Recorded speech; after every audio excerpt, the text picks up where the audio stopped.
I'm sure a lot of you guys remember the old ceremonial hunting tradition of eating the heart out of the first animal you kill. Meat from those organs are among the most nutrient-rich foods on the planet.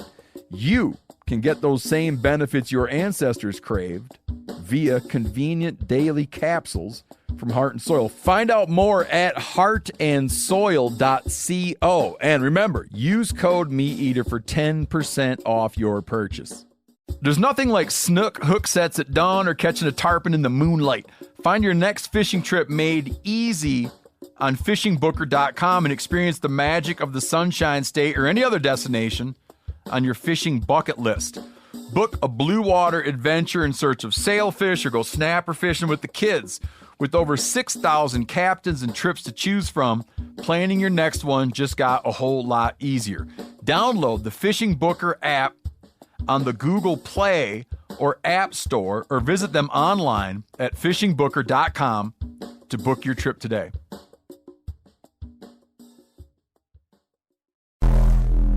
Welcome to the Wired to Hunt podcast, home of the modern whitetail hunter. And now, your host, Mark Kenyon. Hey all, welcome to Wired to Hunt. I'm your guest host, Tony Peterson, and today we're talking with deer researcher Dr. Jon McRoberts about a radio-collared buck that walked nearly 200 miles.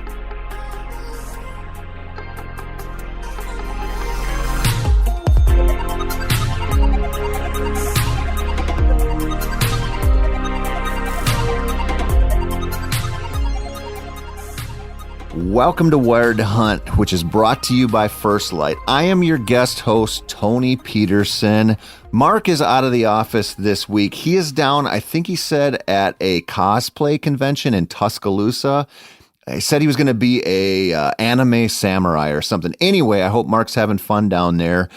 I've got the reins to Wired to Hunt today, and I've got a fascinating guest with me. His name is Dr. Jon McRoberts, and he's done all kinds of wildlife research in his life.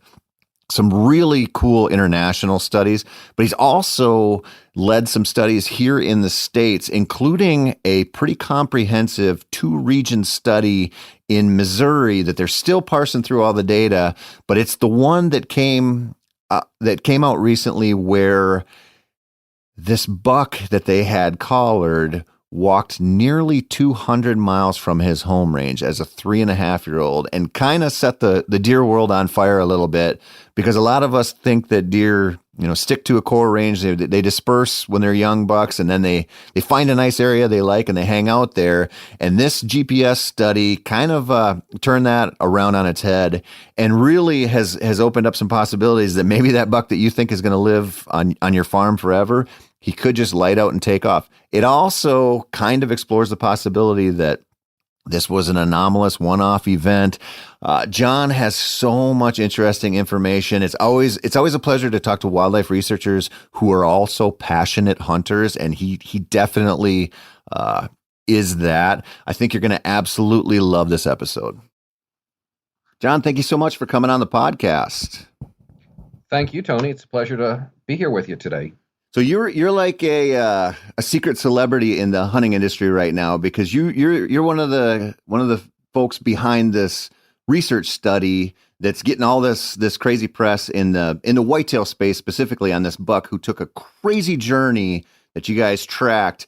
And we're going to get to that a little later, but let's talk a little bit about how you got into wildlife biology. And you've done some really cool research, not just with whitetails, but other game animals as well. Where'd that come from?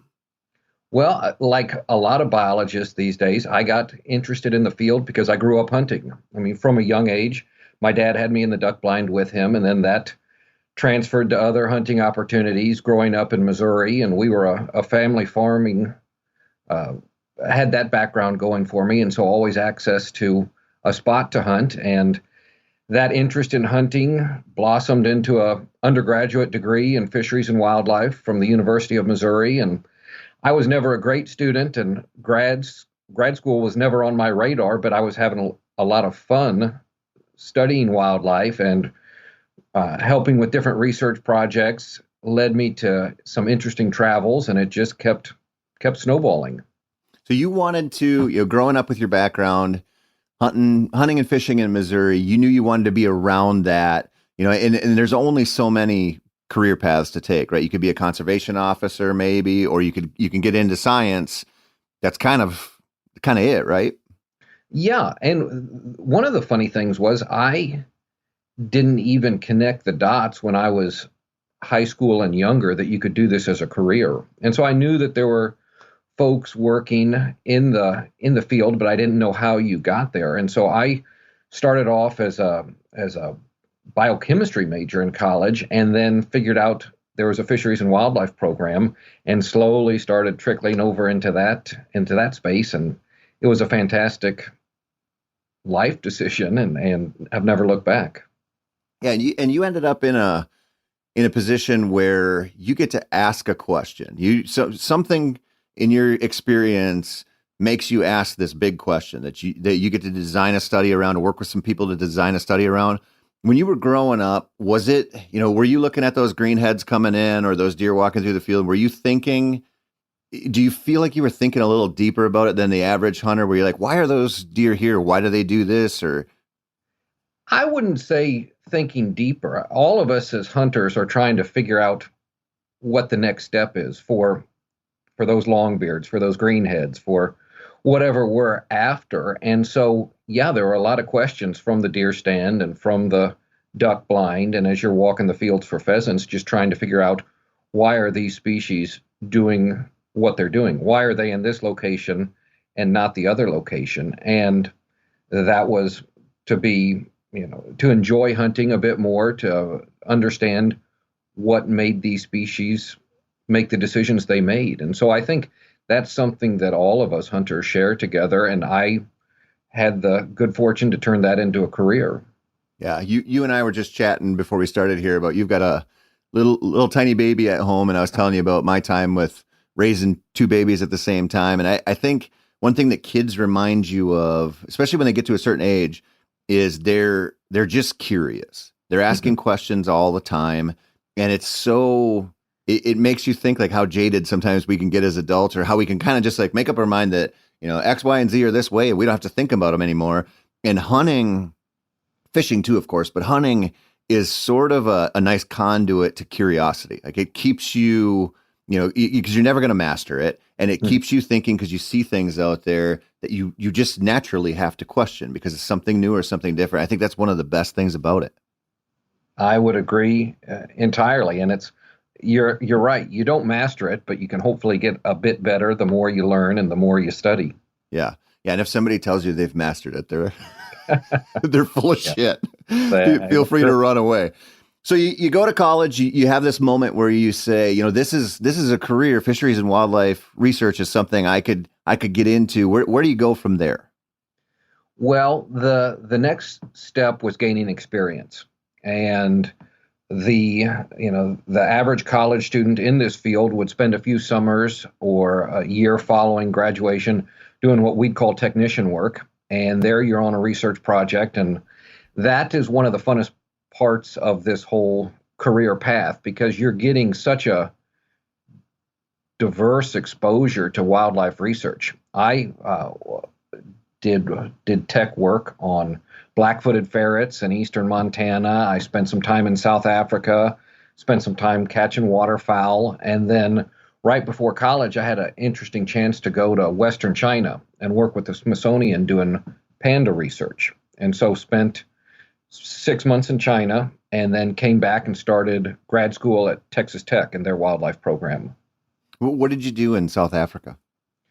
That was a variety of projects. I was helping grad students. And so I did everything from radio tracking leopards, which was, maybe the pinnacle, to doing vegetation surveys, doing soil surveys, spent a lot of time digging in the dirt to get soil profiles. And so everything was related to natural resources, to wildlife. And I bounced around among grad students and had a ball.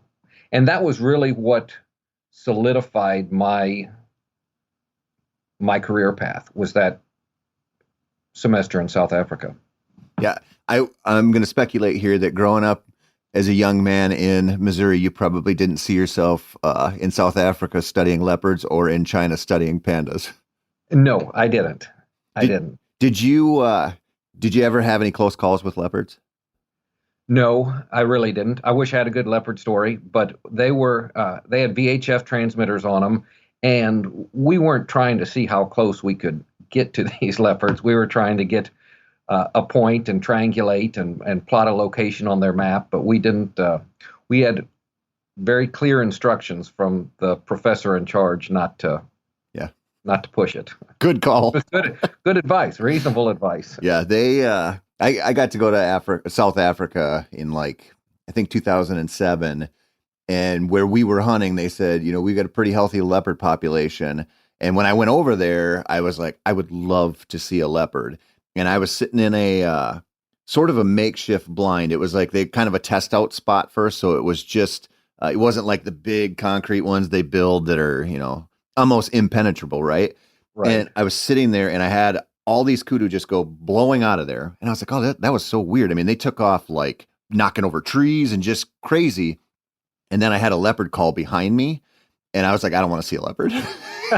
When you hear that guttural, just, it sounds like a saw going through wood, almost like a rough saw. I mean, it's just, that is a animal that commands respect really quickly.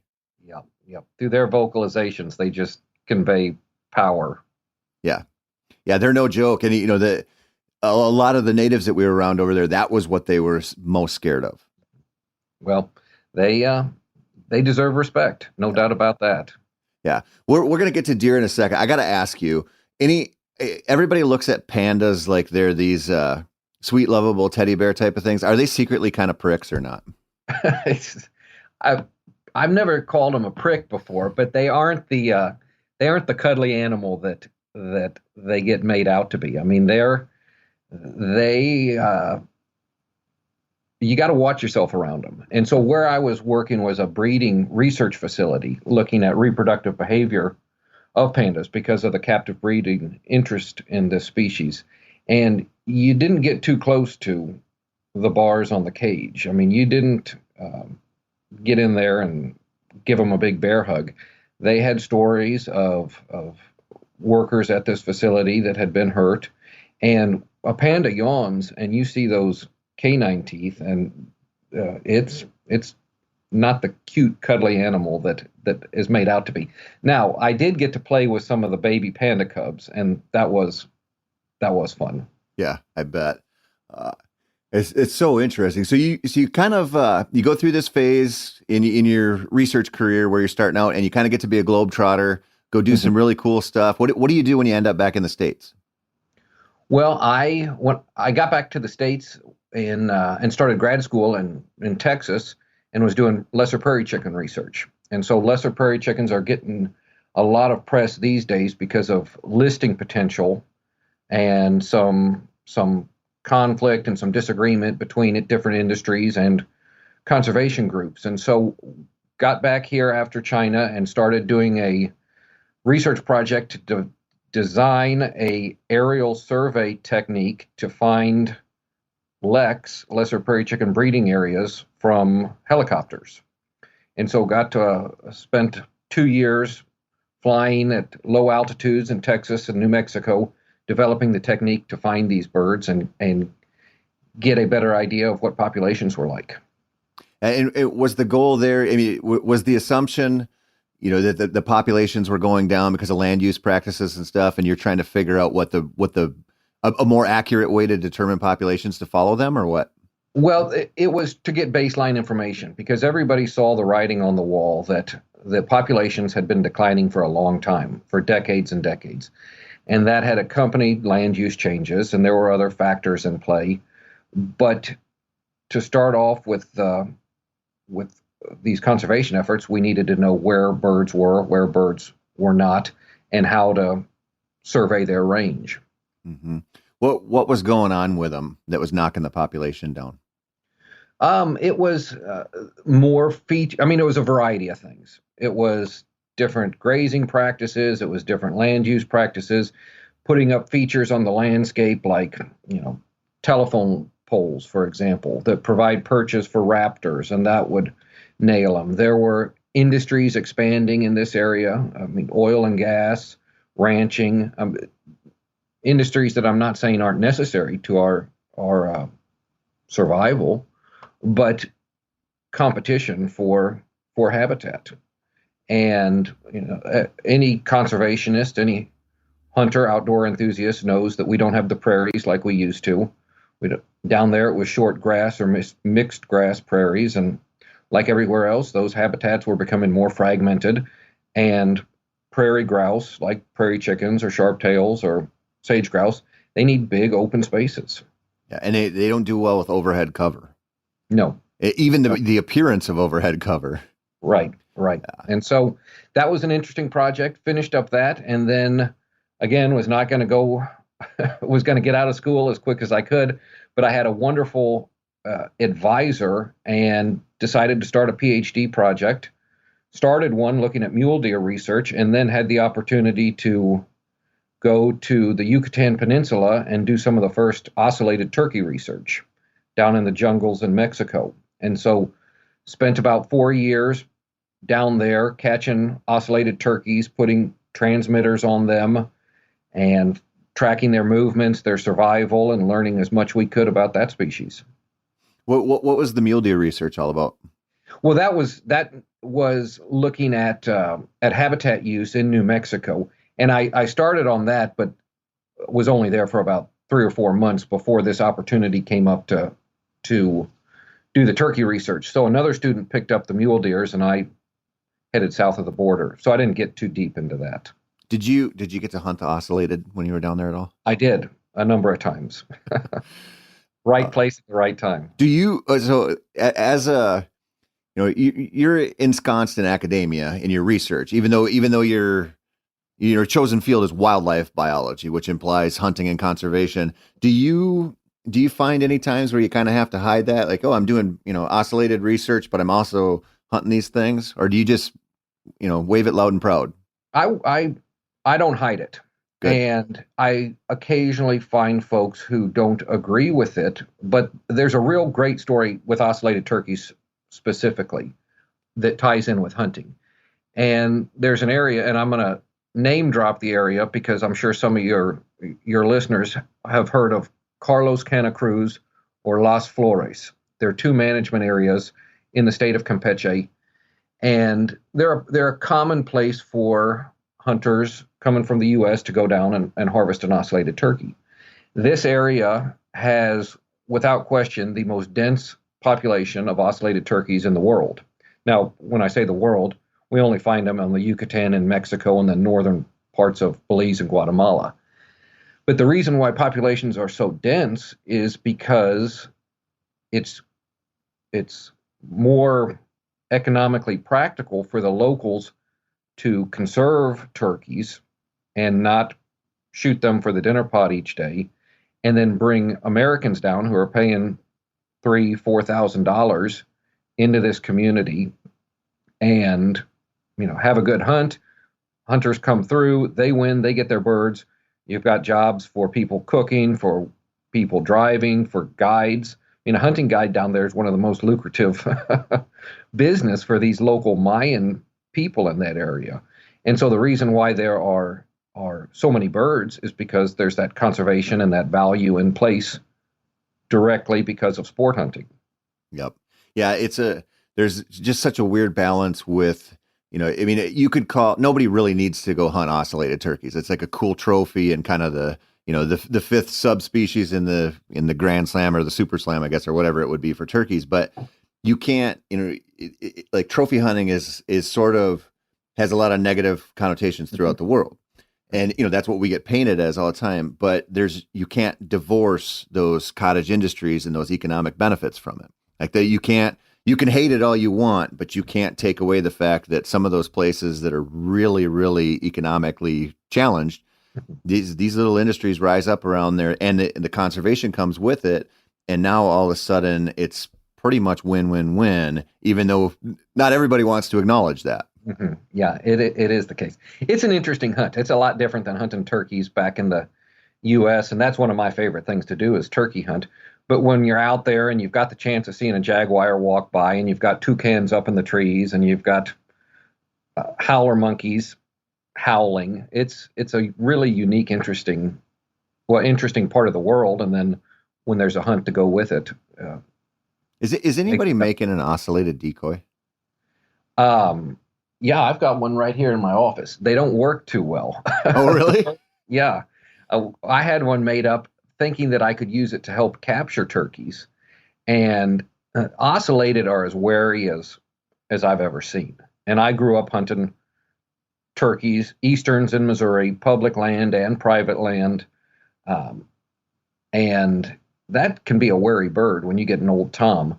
But ocellated, it's just takes it to the next level. And I think it's because there's so many predators down there in a oftentimes thick environment that they're neurotic. They're on all the time thinking that something's about to grab them. Is it any part of that due to probably, I would just assume there probably has been a pretty good history of unregulated hunting of them as well? Yes. And that is would be a major mortality source of that bird down there is the subsistence hunting. And, it's a poor part of the country, Mexico specifically. And so it's hard to fault people. I mean, you can't fault them at all when they need to feed their families, but that is a major mortality source. We had radio marked birds with radios that would end up in town, that would end up hung on a T-post somewhere along a road. And so the subsistence hunters were definitely taking some birds. I know I keep saying we're going to get into whitetails. I got to ask you something else. Yeah. I swear to God, anybody who's listening, we're going to get there. So we have a little place on a lake in north central Minnesota, and they're doing a study on the walleye movements right now because the natural reproduction, the take is pretty high. The natural reproduction seems to be pretty low, and a lot of the walleyes seem to be reaching sexual maturity really small because you're not getting those, 22, 24, 26 inch females that would kind of be driving the reproduction in a lot of bodies of water. And so I don't know how many walleyes are a part of this. It seems like a lot of them, but fisheries went out, and I'm assuming they electroshocked them, and then they tagged a ton of them and put transmitters in them. And then they sunk some listening devices throughout the lake to follow the patterns and see if there's one dam on there where if they go through it, they can't get back up. And so they're like, are we losing them down there? And I get personally frustrated because I know a lot of people fishing up there who are not calling in or turning in any of the data. They're just knifing those suckers and chucking the transmitters. Like I'm only assuming here, but it seems like the compliance with this study from the general population is really low. Have you bumped into that in some of the stuff you've done? I mean, I know that's a different kind of thing.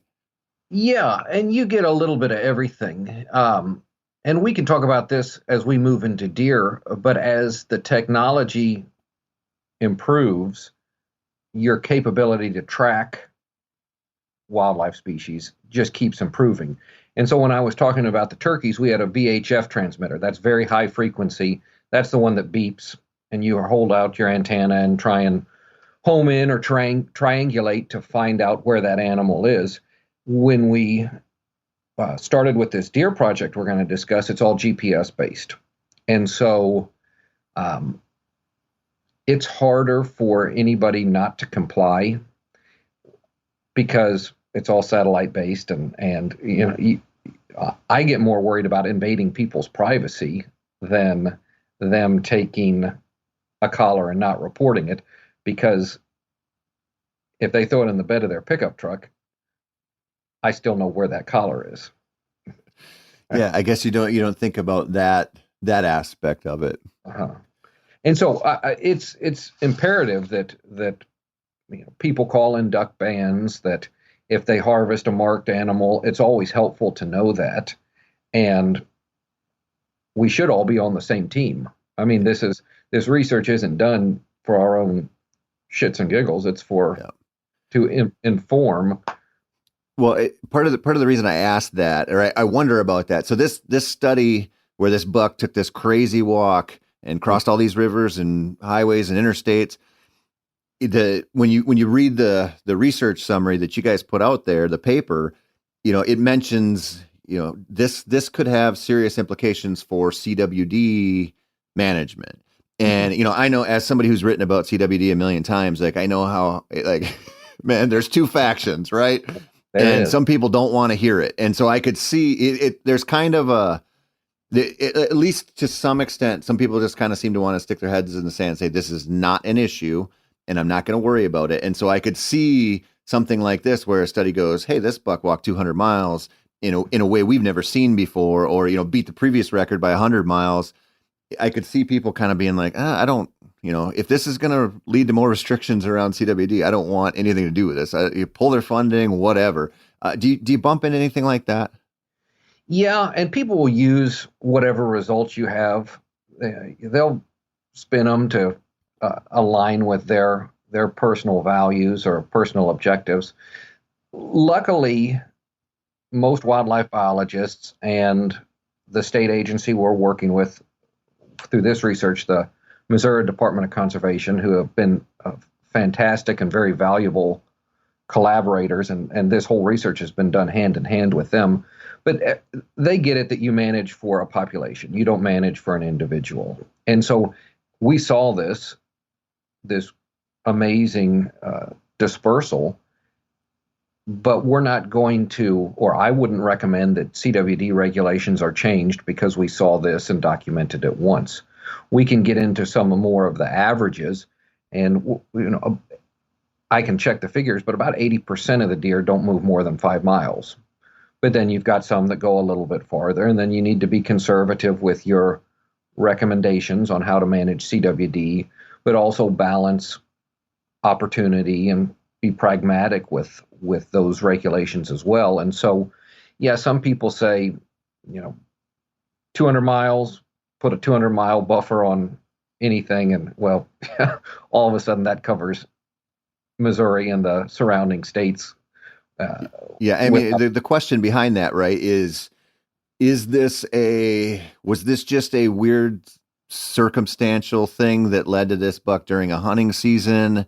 And the land breakdown as far as open ground and little patches of cover, and the way those natural barriers, or what we thought were natural barriers, funneled in one way and then the next. Was this just sort of a one-off anomaly, or as we do more of these GPS studies, are we gonna see that dispersal range open up a little bit because of this? Well, I think your last two comments were both correct. One, it's an anomaly. I mean, we've had hundreds of deer marked with these GPS collars where we can find them, and we're not seeing this. We had another interesting dispersal, but after this one, the next maximum distance was about 47 miles. And so that's almost a third of what we saw with this deer. And maybe I should just get in and describe this deer so we can all be on the same page with what we're talking about. Can we start with what the study was designed for first? Certainly. So there was a study that we did, University of Missouri, University of Montana, and the Missouri Department of Conservation, where we wanted to look at white-tailed deer survival, population recruitment, habitat use, and resource selection. And the purpose of this study was to be able to manage deer more effectively. And so the survival and the recruitment data would be used for population models so that the deer biologists in the state could tweak different factors that they can use to affect deer management and see what the outcome of those would be. There was interest among landowners and deer hunters to know more about localized management scales, and so that's what we were looking at with resource selection and with habitat use. And then with those movement questions, CWD has been detected in Missouri, and so knowing how deer move on the landscape would help the state agency design the best management practices to try and minimize CWD transmission. So it was a big study. We had two study areas, one in northwest Missouri and one in the central Ozarks in southern Missouri. And that was because basically we're two different states in Missouri. Northern, it's more agrarian, glaciated plains, ag country, and then you get down into the southern part of the state, and it's the Ozarks. It's rocky soils, it's red oak dominated communities, some pine down there. And so two very different ecosystems. And so we needed two study areas. We captured deer using rocket nets and clover traps from January, February, and March for 5 years, and then would put GPS transmitters on the deer, and that could give us information about where they're moving, what their survival's like, habitat that they're using. And then in the spring, we captured fawns, the young neonate fawns, day-old fawns, and put expandable collars on them so that we could get an idea of fawn survival to get back at those questions about population recruitment. So this was sort of a multifaceted study where you're looking at mortality rates, you're looking at dispersal rates, and kind of the overarching theme there is to give the Missouri Department of Conservation better data to manage populations around. Exactly. Yeah. Exactly. So and this is one thing when I've dealt with state game agencies a lot with interviews and just various things, and I've always felt like the missing component to a lot of this stuff was the PR. And that, so when you talk about that, what you're really doing is using science to give the Department of Conservation better tools to manage the deer in a better way, which is pretty easy to get behind, but there's always been this I shouldn't say always. In a lot of states, there's been this sort of perception that the state agencies are like, we'll throw out 1 million deer number because I actually had a big game coordinator in Minnesota tell me this one time. We say 1 million deer because it sounds really good, like because we don't really know. I mean, they're not actually counting noses in the woods, right? And so there's kind of this perception out there with a lot of hunters where it's like the state game agencies, they have no idea how many deer are out there. And to some extent over the years, that's probably been a little bit true because of the nature of, an entire wildlife population in a state. That's a big thing to get a handle on. And so if you've fallen into that camp and said that, this is the kind of research that makes, you don't get to an exact number, but you get better at these population modeling through this kind of research. You're exactly right. And it's to be more informed. And so like technology, the methods to answer those questions on population size or growth keep getting better and better. And so we use these data that we're collecting, put in a statistical model. I mean, this isn't me as a biologist designing this tool. These are high-end statisticians who work with the biologists. And so you have biology in play, you have real field data, you have statisticians, and everybody brings their strengths to the table to develop this tool to manage deer. And you get better estimates out on what population sizes are or growth rates are, but you also get measures of confidence around those estimates. And so instead of just saying, okay, 1 million sounds like a nice, pretty round number, you might have this very odd number, very specific number, and then a measure of confidence around that number, so you know how strong to place your bet.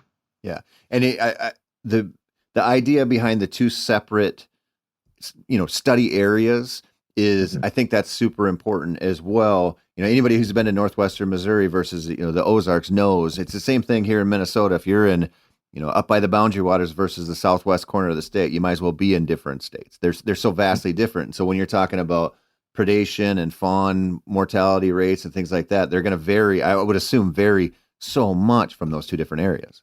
It is the case, and you can't extrapolate one to another. And so to really have a complete study, you need to have those two questions. I mean, you gave the Minnesota example. Deer in so many states could follow the same example, and so we needed both of those studies. And it's a testament to the conservation department. This research is expensive. I mean, getting the collars out there, it's a lot of hands on deck to make this work. It's a lot of resources of a variety of types. And so to have one study is a big step with the size of the project we were working. To have these two, it's more than double. Yeah. And this was a 5-year study? 5-year study. Okay. Mm-hmm. And this buck, the Wanderer, you captured him. It was a rocket net, right? Correct. Yep. We captured him in January of 2017 in West Missouri using a rocket net one evening. And how old was he then, do you think? About 2.5. Okay. And we could say that with confidence, just with, going beyond 2.5 for an adult is, there's some question, but still we can feel like we can get pretty close. But this one would have been a 2.5-year-old adult buck. When did he go on his excursion? He started moving in early November of that year. And Missouri has a very long bow season, as you probably know, September 15th to January 15th, but then a rather concentrated firearm season, 10, 11 days in mid-November. And he started moving about a week before that season began. And the next 22 days, he was on the move. And so previous to the, we'll get into the rut movement versus the pressure, the hunting pressure movement. But previous to that, he had stayed pretty tight, right? That's correct. What was his home range before that? It was nothing out of the ordinary. The area where he was captured, it was a couple sections of very good deer habitat. It was ag ground. There was plenty of timber. There was a stream moving through. And so it was where you would want to be as a deer. It was hunted. It was not pressured. In fact, 2 biologists owned the property where we happened to capture this deer. And so they knew management. And up until he started moving, well, from the time we caught him and collared him with the GPS collar until the time he began this long distance movement, he was a very normal adult buck.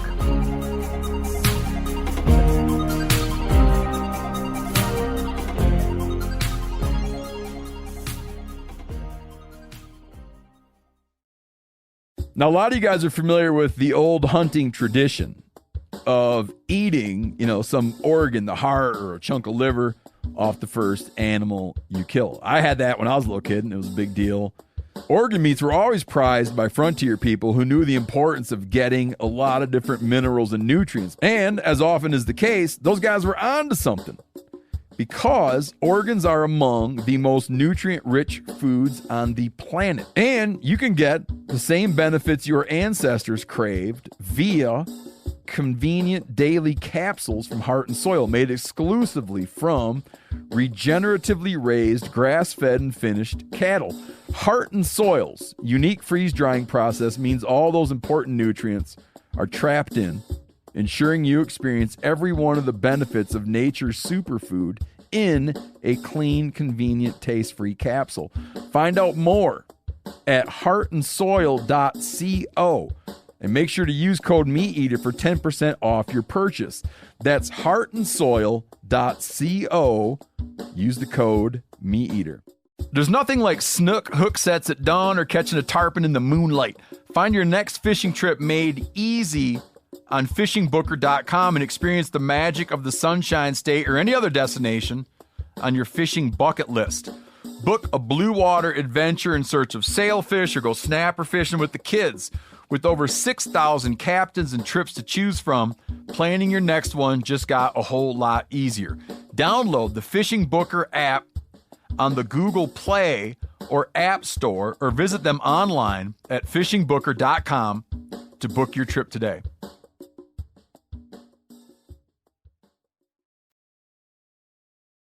As a hunter in this role, do you just look at that buck and go, he had no reason to leave, knowing where he spent most of his time? As a hunter and as a biologist, I'd say that. I mean, it wasn't like it was a density dependent question where there were too many deer. It wasn't like there was too much hunting pressure. He was in a good spot. Mm-hmm. When he starts moving, how often are you seeing these GPS readings? Are you seeing them every day, or did this happen? You check back after a couple weeks and go, holy cow! It was neither. We had so many deer that it's not practical for me to check on each deer each day, something like that. And so we have hundreds of deer. Locations during the hunting season were coming in every 90 minutes. So it's just a huge amount of data that would come in. And so the story of this one was I got an email that kind of filtered through a handful of folks, said, do we have a collared deer in Monroe County? And I said, no, that's way off of our study area. And have been surprised at the number of questions I get like that. Somebody will catch a fawn and put a dog collar on it or something stupid like that. And, do you have a collared deer down here? Well, no. And then I get a picture and it's, whatever on this deer, which too bad for the deer. I'd encourage people not to do that. But anyway, so I got this picture and it was a real grainy trail cam photo. And I thought, man, that looks like one of our collars. And then I think, okay, it's somebody playing a joke on me, because this wouldn't be the first time within the community that sort of stuff has gone on. So there wasn't a real good way with how these data were structured for me to figure out if this was one of our deer, other than looking at this game cam picture. I could see that it was an adult. And so I got our list of adult deer one morning when I couldn't sleep at about 2 a.m. and started going through deer by deer by deer, looking at locations. And I don't know, on deer, 15, I open up these points and they all display on Google Earth, and thought, holy smoke. And I see this line going across northern Missouri, knew exactly where we captured it. And then lo and behold, it was where this photo had come from. So we would have figured out once we started running all the analyses. Mm-hmm. But how this one transpired was a bit unusual and was a bit of a shock when I drew up all these locations for the first time. So when you get that email with that grainy photo and you look at it and you go, man, that could be one of our collars. Like what percentage are you buying into? Maybe this is one of our deer. Are you at like 3% or 20%? It'd be hard to peg a percent. I thought something was up. Okay. I thought something was fishy, and it's hard to trust what comes in on a trail camera. I mean, we get a lot of mountain lion photos from around the country that end up in, who knows where. And so people just claiming, oh yeah, here's a photo from the back 40. So I wasn't quite sure what was up, but it looked enough like our collar that I was definitely curious. And then lo and behold, it was our deer that had moved across the better part of North Missouri. Yeah. And at that point he was still alive. Correct. Yeah. What do you do then? Share the news. Oh, okay. Share the news with the study collaborators and say, hey, look at this. There was nothing that we needed to do. The deer obviously didn't do anything wrong. I was initially most surprised that he was still alive after making this movement during the firearm season, when we have hundreds of thousands of deer hunters in Missouri out there. This was a nice deer. It was a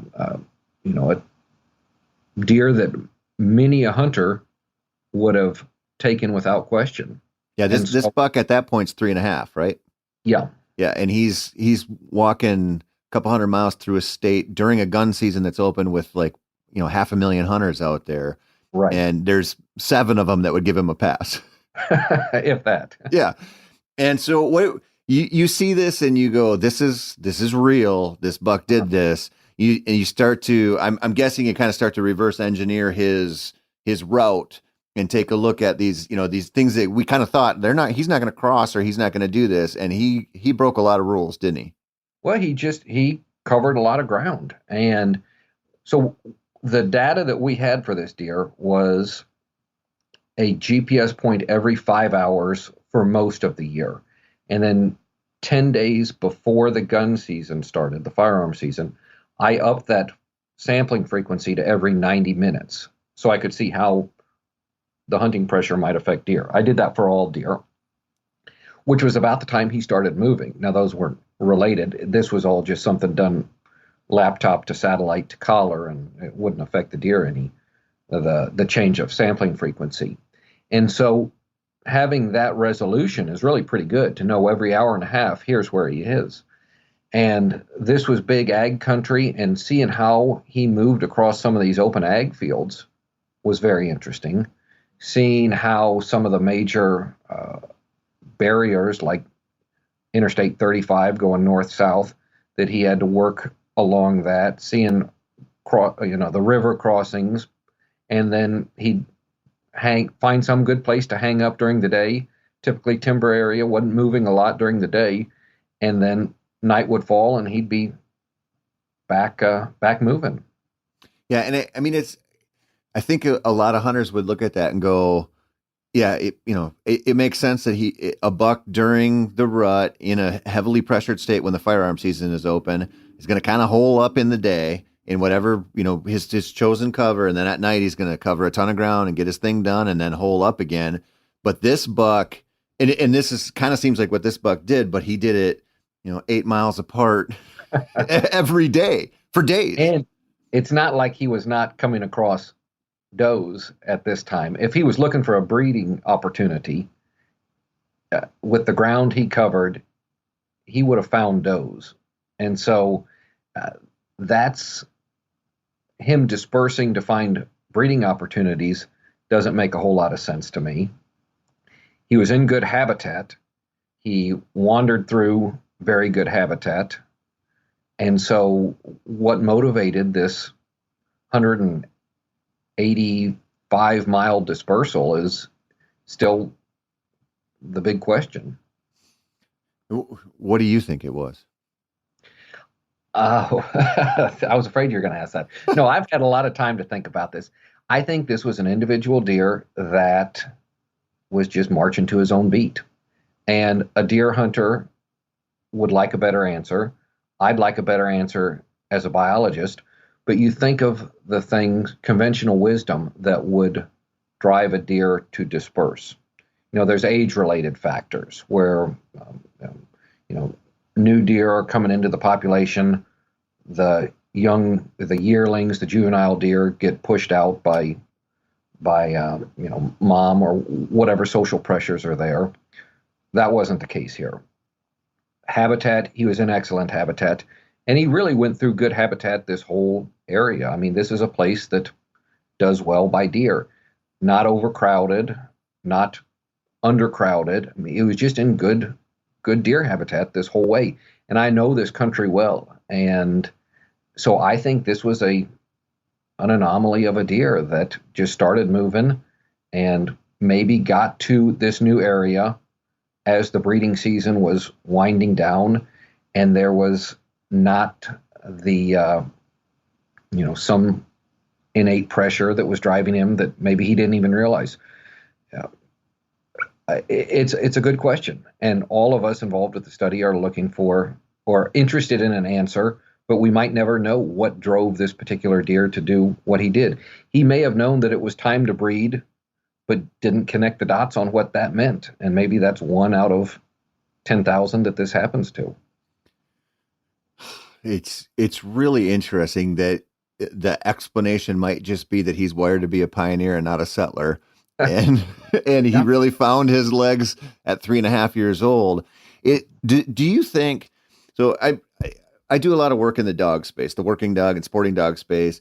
And there's a new kind of trainer out there. I say like a younger trainer out there, and I'm generalizing here, but the focus is way more on assessing your dog as an individual, not as a Labrador Retriever or not as a GSP or you can factor that in. Of course, that stuff's going to filter in, but really looking at like how's the best way to train this individual dog of mine through, taking into account its drive and temperament and the time I have and all of that stuff. And you start to realize how individualized dogs are. And we kind of know this because we've co-evolved with them for 20,000 years. But do you think that there's a chance the more research you do like this on deer, especially if you start, mixing in bucks that are reaching more mature age, which are probably like typically a little bit underrepresented in a lot of these studies, you'll see just these individual tendencies of more deer kind of break out? Or do you have enough history with research to go, I don't think that's going to happen? No, I think we'll see it more. I mean, I think this is a rarity, or we'd be more familiar with it already. But a while back in our conversation, you asked if this was an anomaly or if we might see this more. I think we will see it more because of the technology. And so the traditional way to monitor deer for research like this would be with that very high frequency collar that beeps. and you have to be so close to hear it. And so what happens when we have a major dispersal? I never would have looked for this deer where it was. And so with the VHF collar, we biologists are great at coming up with excuses on why things don't work. Radio failure, hit by a car, poached, whatever the case, we can't hear the beep anymore. And the farther it goes from its known area, the more surveys you would have to do as the biologist to figure out where this deer moved. Well, now with GPS technology, we get locations delivered to us via satellite that we pull up on Google Earth or whatever platform you're using, and we can see these long distance movements. We can see movements where deer go a ways and then come back, where with VHF technology, you just would have thought, well, I didn't find that deer today, and then it came back, and you start tracking it again, and you had no idea that it had this movement where it went 10 miles and then came back. So not many folks are using VHF anymore. Everybody's gone the satellite route. And with the migration work out west, with deer research in the Midwest, I had an oscillated turkey that I put a GPS transmitter on in the Yucatan. And right before she started to nest, she went 12 miles straight into the jungle, nested, and then came back to exactly where I caught her, within 100 yards of where I caught her. So had I not had that GPS technology, I never would have seen that movement. And so I think we'll start seeing more of these interesting long distance movements just because we have the capability to track now. Yeah. And we should kind of clarify this too, because I probably keep conflating these two. There's dispersal and there's excursions. And, when you talk about dispersal for various reasons, mom kicking the youngster out or whatever because of inbreeding, there's bucks that are maybe a year and a half old ending up, 3 miles away and into what will be his home range. Mm-hmm. And vice versa, bucks coming back into that. And then there's these excursions we see. And there was that buck, I think it was in Pennsylvania, they did that study where that buck made an excursion. He lived on public land in a real tight area and early in his life made an excursion way, 12 miles away or something. And then he went and died there. And they were kind of like, well, what the hell happened here? Where this just felt like an area he knew about somehow, but, only built it into his life like basically twice. And so there's those two different things. Do you think you'll see maybe like a clearer picture now of those excursions as well? I mean, I think you'd have to with this, right? We'll see anything that is movement. And so you can adjust these collars to take a point every 15 minutes if you want to. And so depending on the research questions you're asking, you'll see how animals move on the landscape. You'll see when they go, when they stop. And as with everything technological, it keeps getting more refined, more capabilities, lighter weight, better battery life. And so the questions that we will be able to ask as biologists will keep getting more and more refined and informative. As a deer hunter, does this secretly give you hope that at any moment a buck could just show up from 6 counties away and you could kill him? It does. But what's more, this project, I've always been a deer hunter. But after 5 years of doing nothing but deer, after spending hours upon hours upon hours catching deer, handling deer, traveling for deer, I've taken a break from deer hunting for just a year or two to regather. Haven't taken a break from hunting, but I've hit a little bit of deer fatigue on waiting for deer to appear. Well, you're out in Montana, right? Mm-hmm. Yeah, you can take a break from deer in Montana. Took a new position at the University of Montana, and so based out of Missoula these days. Yeah, if you live in, I don't know, Pennsylvania or some of these states, you don't get a break from deer. You take a break from deer, you're taking a break from big game hunting, just about. Right, and I know I said that, and listeners are going to be thinking this guy's crazy, because one of the neat parts about this job and this research was being able to spend so much time with so many avid, passionate deer hunters. And I learned a lot from these folks and new things to think about. And so I will not claim to be in that rank, but the people who are, man, more power to them. So this study, obviously everything the thing that gets the most attention is this buck that walked 185 miles out of his home range. Was there anything else in there? Because this was comprehensive. It was 5 years and 2 locations and a lot of deer collared. Was there anything else was there like a 1B, secondary kind of finding that you saw, or something that happened where you're like, man, that was really cool, but it's getting overshadowed by this wanderer? No, but there will be. And so this data set was hundreds of individuals, thousands of individuals, really, millions of data points. This was a huge undertaking, and we're still in the stages of analyzing these data. And so this particular individual, this was a very comprehensive analysis, but it was pretty straightforward because you're reporting on one individual. Over the next couple of years, we're going to have more and more information coming out, and I think we've just scratched the surface on the interesting findings that will result from this project. Yeah. So this buck, and getting kind of clued into this anomaly of a dispersal, is almost like a distraction or a little bit of a mission creep on the overall project. This will probably have the most press and most exposure from anything we do. Now, from a management standpoint, this will not be the most important, but it'll probably make the best deer camp conversation. Yeah. So let me ask you this, like, personally, does that drive you nuts that guys like me focus on just this part and then there's so much more to the work you're doing? Not at all. Okay. Not at all. I mean, whatever folks find interesting, I'm just glad that they're interested in the work that we're doing. I mean, the most frustrating thing is the research that gets done that really doesn't mean much, and it's done for the sake of publishing a paper or for doing research.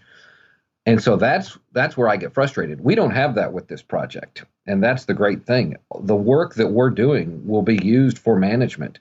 It will be available to landowners, to deer hunters, to wildlife enthusiasts of any kind, to use what we find that might affect their land management or their conservation goals or their deer hunting or whatever the case will be. So any of it that gains exposure, gains interest, can help people is fantastic.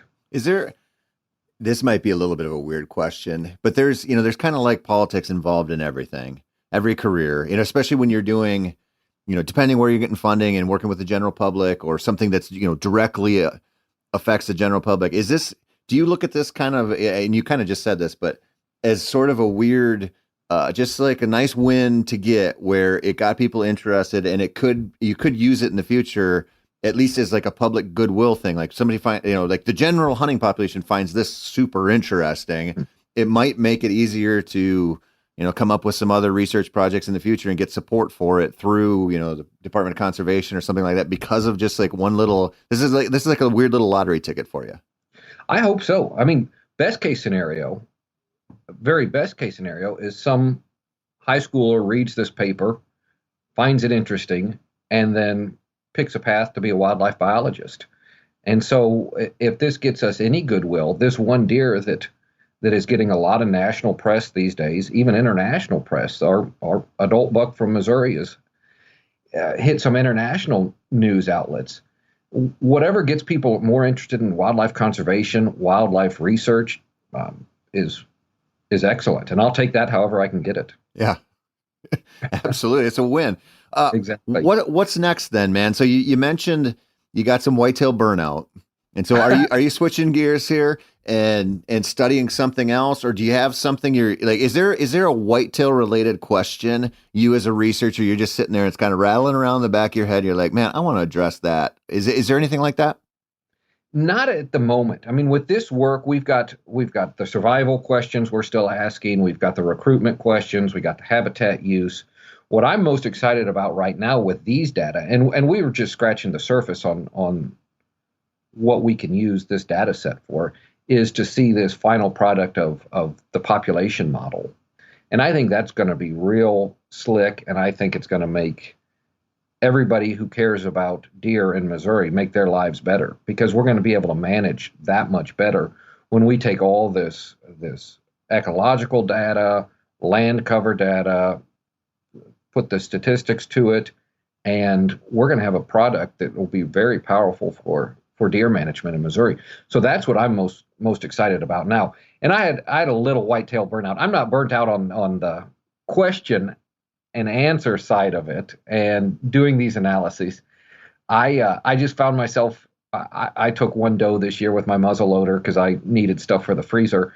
But in the November portion of the hunting season, it felt like I was back in the rocket net blind saying, all right, where's the deer? And I spent so many hours with that.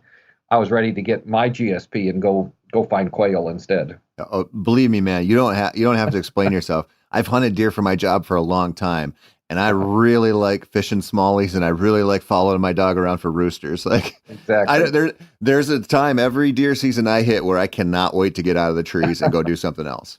Well, my dad duck hunts hard, and he says his favorite day is opening day, and his second favorite day is the last day of the season. And he doesn't miss too many days between.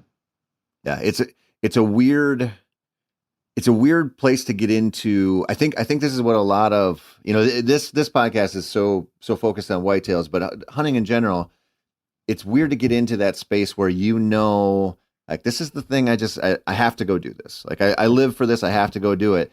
But you also come to terms with the fact that there's points where you're really going to hate it, and really, but you also get to that spot where you're like, I know, even though I want to just smash that alarm and not get up today, I know it's going to be worth it every time I do. Yeah. So you have these just up and down moments. Oh, and you're exactly right. And then you get out there and the sun starts coming up, and you're glad you got up.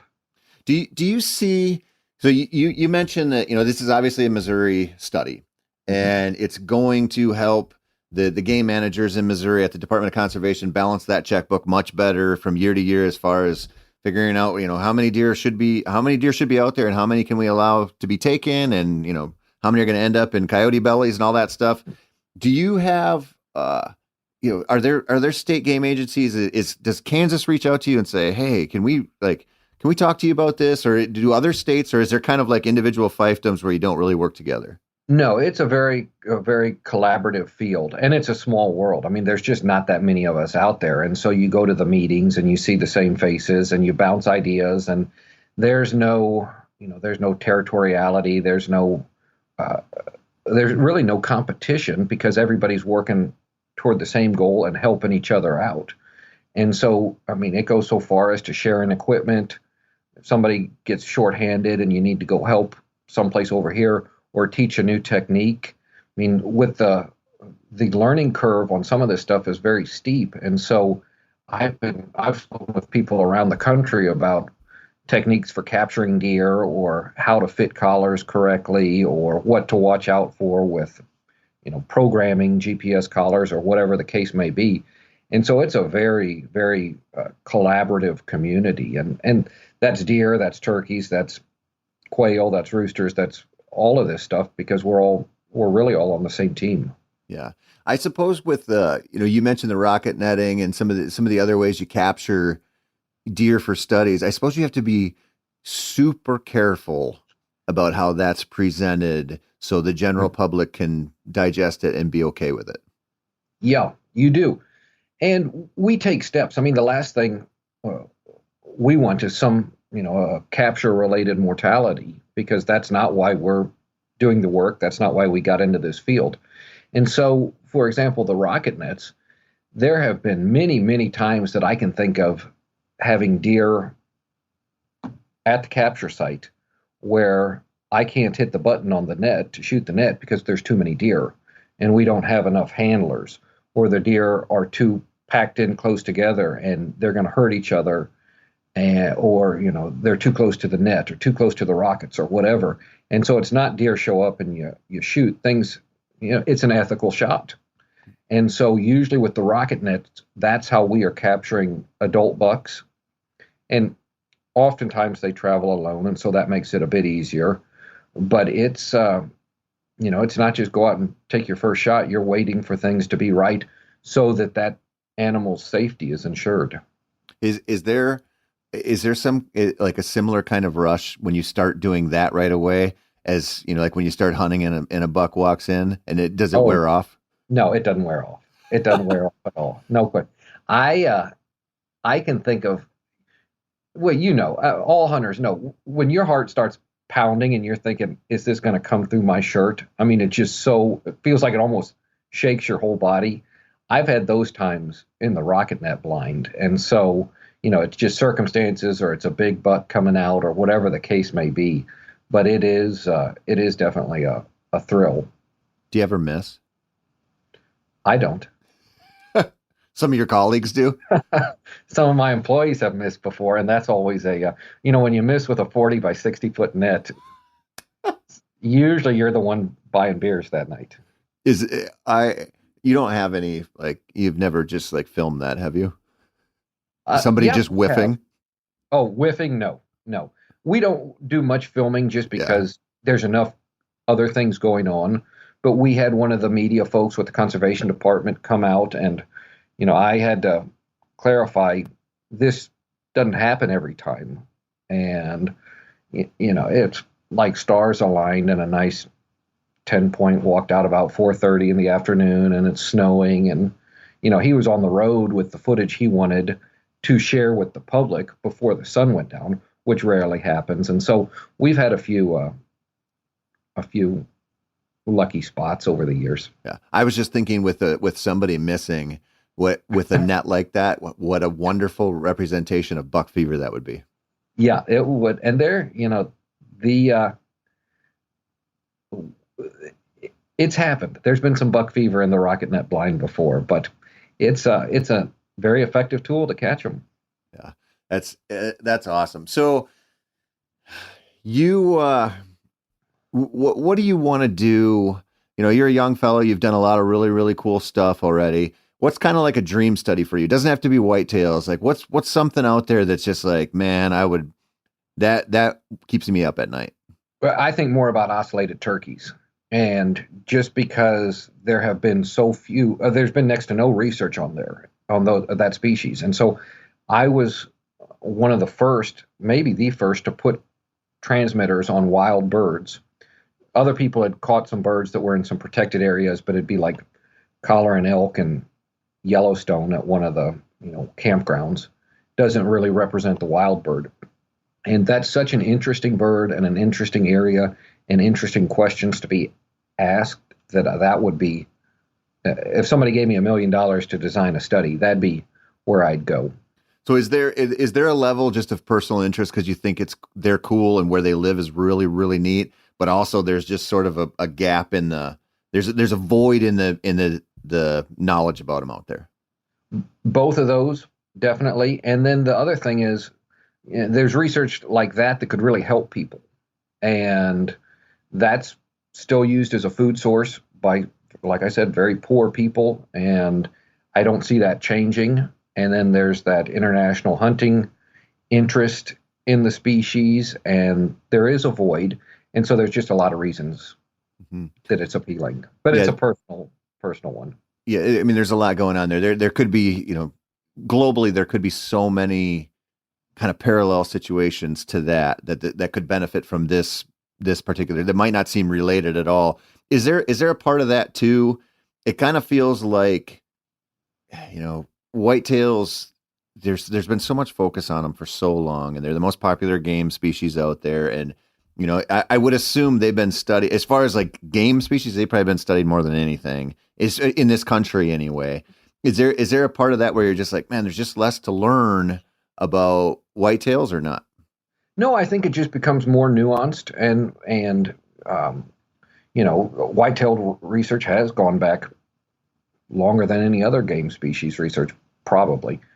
And so you keep getting better tools to ask more difficult and more informed questions. And to me, that's progress. And I agree with you. Whitetail deer are the game species of North America. They probably generate more excitement, generate more dollars for conservation than other species. And so I am glad to see that research is still going strong, and glad to see that people are interested in it. Yeah. So last question here. You mentioned way at the beginning of this, when we were talking about, your time in South Africa, your time in China, studying prairie chicken leks and finding those, like you mentioned multiple times habitat and land use and habitat and land use. Like as you get further into your career and do more research on various wildlife species across the world, do you like how often do you just come back to habitat and go, man, this is the linchpin that holds everything together for game populations? I know it's like so dynamically variable, but that's like one constant that just seems to need love all the time. Mm-hmm. Well, it exactly is. I mean, you need the food, water, the cover, and so you don't have good habitat. Some species can live anywhere. I mean, you look at coyotes, look at white-tailed deer. I mean, some of these generalists can get by anywhere, but then you get more into the specialist species, and the habitat needs become very specific or very large or something that makes it a challenge to have that on the landscape. But without good habitat, you're going to have nothing. Yeah. And that's, you mentioned this great intangible with some game species. They just play well with man and some don't. Uh-huh. And, when you talked about that, the buck that took the huge dispersal and, he crossed I-35 and he crossed, I think it was the Grand River, multiple times. And you think of all these things that you'd go, that's probably a pretty good natural barrier. And a lot of times he paralleled it. It seemed like, especially the roads, but eventually it was time to cross. And you just, I would think mule deer, other than maybe a migration or elk or some of these other critters that maybe don't play as well with man, you'd think, man, that would be like a really, really hard edge for them. They might cross it, but probably not. And then you think about that whitetail and you look at his route and go, it didn't seem to really phase him. Right. No, he definitely knew it was there. He responded to it, but it wasn't going to stop him. Yeah. Yeah. It's wild. It's wild. Anyway, Jon, this was so much fun, man. I really appreciate you coming on. Where can people, if they want to geek out on this research, where can they go to find it? Well, the scientific publication is open access. And so Google or search, however you want, 300-kilometer, because it's in metric for the scientific title, 300-kilometer dispersal by a white-tailed deer. And you can get the article. And that's where I'd encourage people to go, just to see what kind of work goes into preparing a peer-reviewed scientific publication. To find out more, I mean, this is really getting extensive news coverage, and so folks won't have to look far to find this. Now, the future research that is coming out, keep an eye on the Missouri Department of Conservation webpage, and we're going to have everything out and available for the public, and they were the sponsoring agency, and so they're going to help get the word out to folks interested in this sort of thing. Yeah, there's going to be more coming out of this. Let's touch on that quick, and then we will wrap this up. When you mentioned this paper, this peer-reviewed research paper that's out there, people, they're very quick to make judgments on something like this. If you say, "Oh, this buck walked on," and you're laughing because you know this, go read. If you're like, "I don't believe this is BS," somebody threw that collar in the back of a truck and it drove 185 miles. Go look at this paper. Look at the resources cited, or the sources cited. Go look at the extensive level of evidence in this, and then make your judgment call on what happened here. I would encourage that. Yes. You'll have a harder time refuting these findings if you actually go give that a read. It's kind of a long one and it's pretty dense, but it'll be worth it. Jon, thank you so much. I really appreciate this. It was my pleasure. I enjoyed visiting. That's it for this week, folks. I hope you enjoyed listening to Jon as much as I love talking to him. Such interesting conversation with deer researcher like that, who has so much real world information and also comes from a hunting background. You got to love that. I have been your guest host, Tony Peterson. This is Wired to Hunt, which is brought to you by First Light. As always, thank you for listening and checking in. If you want more whitetail information, check out our YouTube stuff that we're putting out every week. We got how-to videos, all kinds of neat things there. Check out my Wired to Hunt Foundations podcast as well. And of course, go to themeateater.com. You're going to find a whole bunch of articles by some of the top whitetail writers in the country.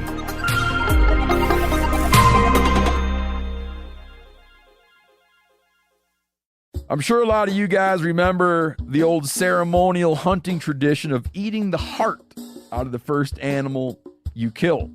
Meat from those organs are among the most nutrient-rich foods on the planet. You can get those same benefits your ancestors craved via convenient daily capsules from Heart and Soil. Find out more at heartandsoil.co. And remember, use code MeatEater for 10% off your purchase. Hey everybody, listen up. I got mega huge news. Meat Eater Live is heading back out on the road. That's right. Join me and the crew. Clay Newcomb, Cal, Yanni, Spencer's going to be there. Phil the engineer's going to be there. Meat Eater Live headed back out. Now, when you get every ticket, okay? Every ticket you buy, you get a signed copy of our new Meat Eater Outdoor Cookbook. This tour is celebrating the release of the book. Buy a ticket, get a signed copy, Meat Eater Outdoor Cookbook, wild game recipes for the grill, smoker, camp stove, and campfire, which I'll point out is a $38 value. Here's where we're going to go.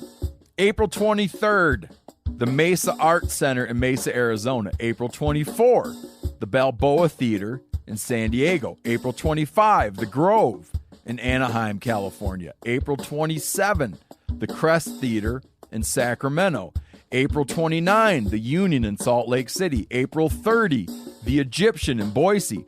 May 1, the Wilma Theater in Missoula. May 2, the Bing Crosby Theater in Spokane, Washington. May 4, Revolution Hall in Portland, Oregon. And May 5, the last day of the tour, Pantages Theater in Tacoma, Washington. For tickets and more information, visit the events page at themeateater.com. Hope to see you at the show.